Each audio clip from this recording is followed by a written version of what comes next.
The Undocumented Railway Series, Book 4, Mid-Solar Engines. Story 2, Trade.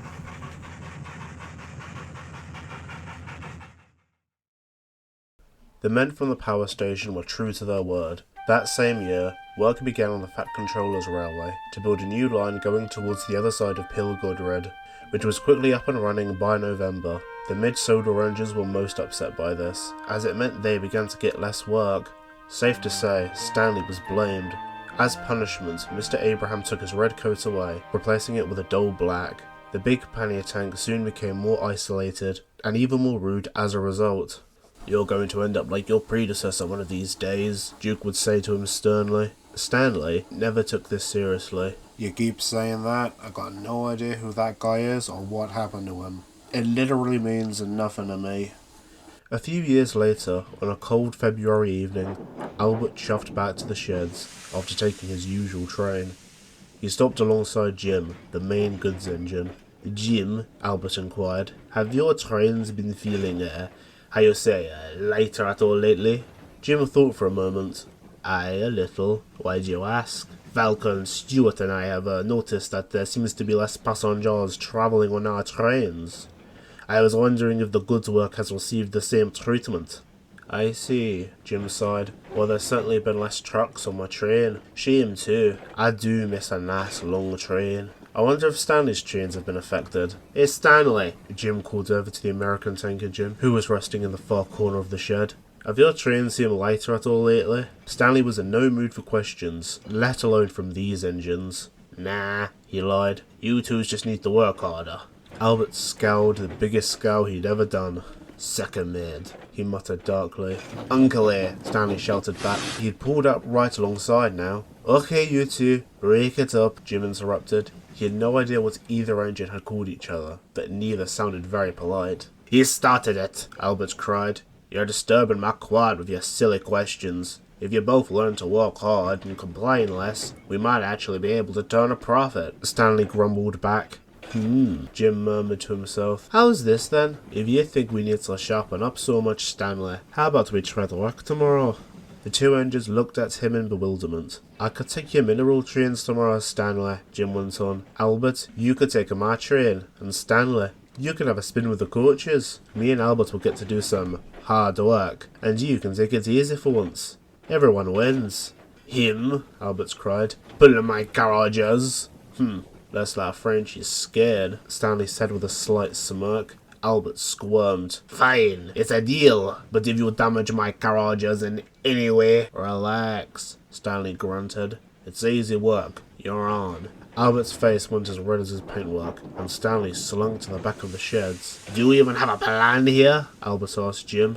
"Aye, of course," Jim whispered quietly. "You won't last 5 minutes with your passengers. They'll be safe. Besides, it'll be a nice change for you. Plus, I'll finally get to pull a heavy train." "I guess," Albert sighed. He wasn't sure if this was such a good idea. The next morning, Albert arrived at the harbour to collect Jim's train, the horse and cart. Every day, Jim would collect goods from the harbour and take them up to all the villages. Then he would travel back down the line, picking up more goods from the farms and factories and bringing them back to the harbour. There they would either be transferred to the big railway or shipped abroad far away. It was a long job that took all day. Jim rather enjoyed it, but Albert was not Jim. Even as he waited for the workmen to load his trucks, he already found himself getting bored. "Why did I even agree to this? The only one that wins here is Jim." But then he thought about how silly Stanley would look in front of all the passengers. The visual was rather funny. "It will be fine. He won't last 5 minutes." The last door banged, and it was time for Albert to go. He puffed out of the harbour, his train of vans in tow. The train was, actually quite light. It was rather worrying. Albert had always imagined Jim's trains were very heavy, but this was almost easy. "It really isn't just me then." Meanwhile, Falcon was simmering happily at the harbour station with his big bogey coaches. Just then he heard the sound of a horse puffing. Stanley came clanking round the bend, a train of 4-wheeled coaches in tow. Falcon was baffled as Stanley puffed up to the other platform, clearly pulling Albert's train, the parliamentary. "What are you doing?" Falcon cried. But on a train, what's it look like? Stanley replied. But you're pulling Albert's train. We have a train. So he just gave you his train? Just like that? Actually, it was Jim's idea. Oh well, it's been a while since I've taken passengers, Stanley chortled. His driver hopped out of the cab and placed a cigar to the engine's lips. Once again, he lit it. Stanley began to flood the station with twice the smoke and steam an engine normally would. Oh no! Falcon spluttered. I'm out of here! The guard quickly blew his whistle and ducked into his compartment. Falcon hurried out of the smoke-filled station as fast as he could. While this was going on, Jim arrived at the mines at Farquhar Road. It was one of the biggest mines on the railway, even having standard gauge tracks going to it. The mine had its own engine, Bertram, the old warrior. Good morning, Jim, Bertram called as the green tank engine pulled in. What brings you to my mines today? Hello, Bertram, Jim smiled. I'm doing Stanley's work while he's, having a rest. Ah, yes, I see. Well, I suppose every now and then one does need a change. I wouldn't mind that myself. Oh, what's up then, Bertram?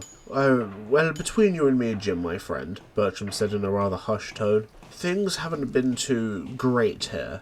Less lead to mine, less engines coming from the big railway to collect it. Not to mention the new aluminium works at Pilgodred. The aluminium industry sure is booming, but the lead business, that's starting to dry up. Oh dear. I'm so sorry to hear that, Bertram, Jim replied. He then scowled. Always the big railway causing problems. It's not truly their fault, added Bertram. If there's less to mine, there's less reason to come here. Even so, a lot of our problems can be traced back to them. Ah well, I'll see you later, Bertram, Jim smiled forcefully as he puffed away. Albert was puffing grumpily down the line. The wagons behind him giggled and banged together. They didn't come as smoothly or carefully as his coaches did. Suddenly, a nearby signal went clunk, and Albert felt himself veering towards the left. He looked up and realised he was being pogged into a passing loop. What's going on? He asked his driver. We have to wait for the next passenger train to pass, his driver explained. Albert frowned. He didn't like that, but he liked it even less as the passenger train came rocketing by. It was Stanley. He clattered past, going at crazy speeds. The coaches behind him rocked and swayed about. What are you doing with my carriages? Albert cried. Be careful! Stanley ignored Albert and continued down the line. Albert seethed in fury. When Albert next saw Jim, he told him exactly what he thought. You said he won't last 5 minutes, and he's out there shaking my passengers all over the place. 5 minutes of my bunker. Aye, I know, Jim sighed. I'm sorry, Albert. This wasn't a very good idea. At the end of all this, Stanley will probably be proven right. I already know he would shut up about how easy it was. Albert sighed. Unfortunately, he knew Jim was right. Stanley finished his journey and pulled sharply into King Always Bridge.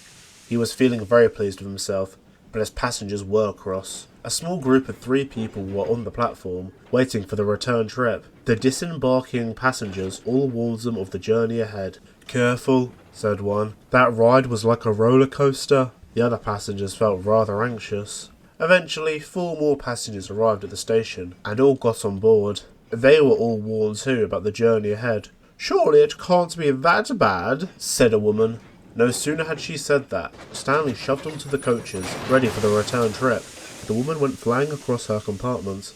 Come along, Stanley called to the coaches. The coaches grumbled and groaned as they were dragged out of the station. When they arrived at Ulfstead Road, he had to wait for an elderly passenger to board the train. Stanley was getting most impatient.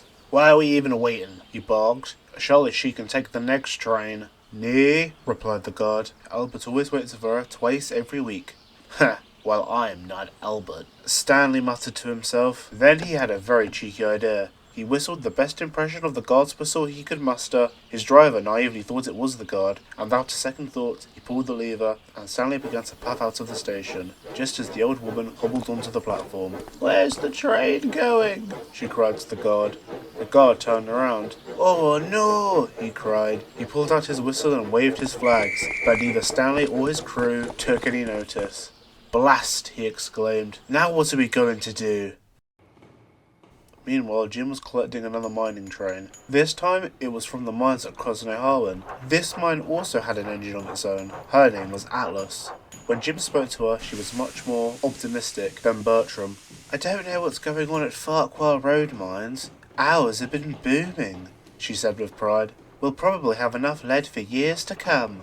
Ugh, well that's a mercy. Jim sighed with relief. It's about time we had some sort of win around here. Oh, and if worse comes to worse, tell Bertram he always has a place here. I'll probably end up needing all the help I can get, she chuckled. Of course, Jim called, as he puffed away with a nice heavy train. He steamed towards the mine's exit and puffed over the junction to rejoin the main line. His train was only halfway over the points when he heard the unmistakable sound of an engine heading his way. That can't be another train, he murmured to himself. It could he. It was Stanley. He raced through the mountain road, now heading towards Krosnoharwen station. He went past the block post and shot past a signal. He caught a flash of red as he went by. Was that signal red? His driver cried. Stanley looked ahead and gasped as he saw Jim's train coming into view. Line blocked at 12 o'clock, he yelled to his crew. Brakes now! He put on his brakes as hard as he could, but he wasn't slowing down fast enough. Jim tried his best to speed up, but it was too late. Brace yourselves, Stanley called to his coaches and crew as he violently ploughed straight through the middle of Jim's trucks. Splinters of woods and chunks of lead flew in all directions, some even flying far enough to shatter the windows of a nearby cottage. The passengers inside of the coaches, all 8 of them, were jerked violently forward before landing in a heap when the train finally stopped. Is everyone okay? Jim asked shakily after a long silence. A loud cough from Stanley was Jim's only answer. Later, Mr. Abraham arrived on board Albert.